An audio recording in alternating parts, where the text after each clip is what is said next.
Now being rescued after a two-story building collapsed at Oremeta Street in the Ojodu-Berger area of Lagos State. Well, Permanent Secretary of the Lagos State Emergency Management Agency, Olufemi Okeosonitolu, mentioned that responders discovered that the incident took place in an old building being used as a restaurant. He also mentioned that rescue operation is ongoing and they are trying to ensure they bring out more people believed to be trapped under the rubble.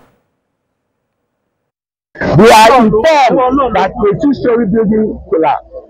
However, we have activated our emergency response plan under the watch of the governor, Mr. Babajide Olushola Sanwo-Olu, and you can see that all the top echelon, all the key stakeholders are on the ground. We are painstaking in the way we are responding. We are using both heavy-duty equipment and light-duty equipment, and we are using thermal to ensure that our operation is swift, prompt, effective, and efficient. And believe me, we are going to ground zero. I appeal to the good people of Lagos State to remain cool, calm, and collected. The special advisor to the governor on EGIS and planning matters, Olajide Babatunde, spoke with TVC News at the scene of the incident. He confirmed that the building has been abandoned for 15 years before the incident. Building behind me collapsed early hours of this morning.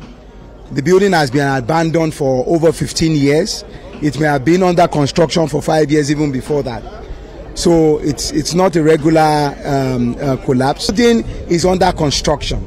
A building will not be put in use until when there's a certificate of completion and fitness for habitation. This building is still supposed to be under construction, but 2 years after it was abandoned, the building approval has now already become expired. So if they want to continue with the construction, they will need to reapply for a fresh building permit. You know, our regulations permit construction workers to be on a site from 6 a.m. to 6 p.m. We allow another 1 hour for you to clean up and leave the site. When you come in the morning, you are expected to wait for the safety officer who will, through a log system, record the names of everybody that has entered that site, just in case of events like this. You know, and in the evening, he will make sure that everybody has actually left before he locks the gate. And it is only the security man that is now left there until the next day. In terms of what has happened there, we have been able to rescue 10 people. The operation is still going on, and in due course, we'll give you a proper report. Well, let's bring in senior reporter Theophilus Elama, who is at the scene. He joins us on TVC News at 7. Theophilus, talk to us. Can you help us confirm the numbers? We hear that 11 persons have been rescued already. Are there any casualty figures?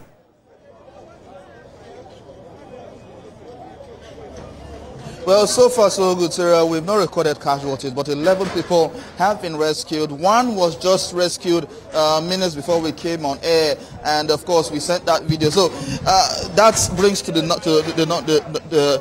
total number to 11 as it is. But as it is right now, the emergency responders are still working. If you can look at the cameraman, has to pan the other way. You can see that they're still working, ensuring they get to ground zero. We've recorded situations whereby some people made phone calls to a lot of other people who were in the rubble, and they confirmed that there are people that are alive in there who needs to be rescued. So we're still working here. Emergency responders are still doing their own bits to ensure that this rubble goes to ground zero.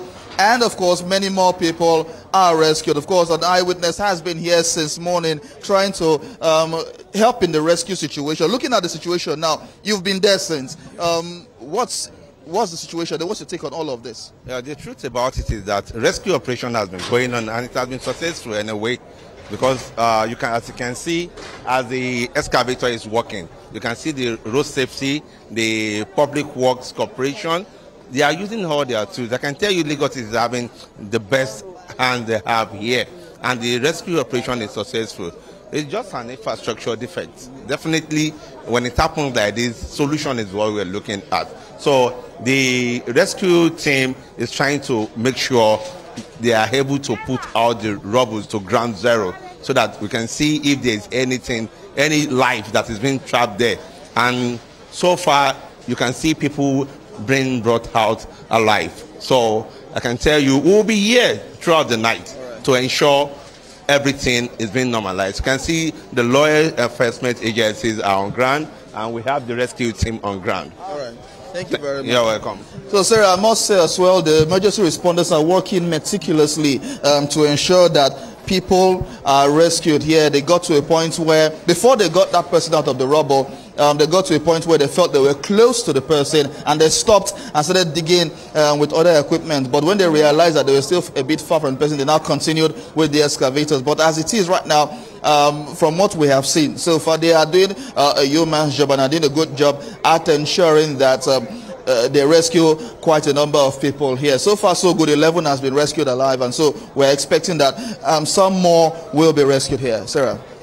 I can imagine how difficult it is for the emergency responders to work, knowing how dark that place is getting at this time. Theophilus, our senior reporter, there at the scene of the building collapse.